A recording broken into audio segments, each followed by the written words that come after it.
Hi all. Pongal holidays எல்லாமே முடிஞ்சு இப்போ தான் ரொட்டீன் ஒர்க் வந்து ஸ்டார்ட் ஆகிருக்கு. இன்றைக்கி காலையில் எந்திரிச்சதுமே ராகி கூழ் தான் குடிக்கலான்னு சொல்லிட்டு ரெடி பண்ணியிருந்தேன். ஒரு ஸ்பூன் ராகி மாவு, ஒரு கிளாஸ் தண்ணி சேர்த்து கட்டி இல்லாமல் நல்லா கரைச்சதுக்கப்புறமா மீடியம் ஃப்ளேம்லேயே வச்சு நல்லா கலந்து விட்டுட்டே இருந்தோம் அப்படின்னா ஒரு ஸ்டேஜில் வந்து கொஞ்சம் திக்காகும், நல்லா கொதிச்சு வரும். ஸோ அப்போ வந்து நம்ம ஆஃப் பண்ணிக்கலாம்.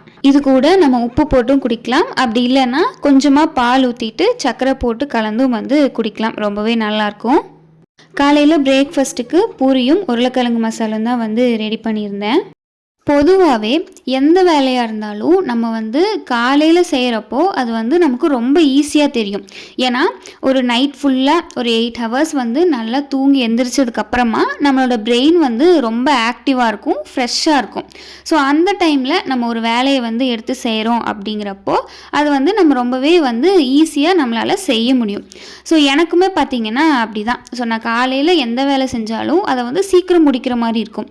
இதுவே ஒரு ஆஃப்டர்நூன் டைமோ ஈவினிங் டைமோ செய்கிறேன் அப்படின்னா அந்த வேலை வந்து ரொம்ப இழுக்கிற மாதிரி தெரியும். ஸோ இதை வந்து நீங்கள் ரியலைஸ் பண்ணியிருக்கீங்களா அப்படிங்கிறத மறக்காமல் கமெண்ட் பண்ணுங்கள்.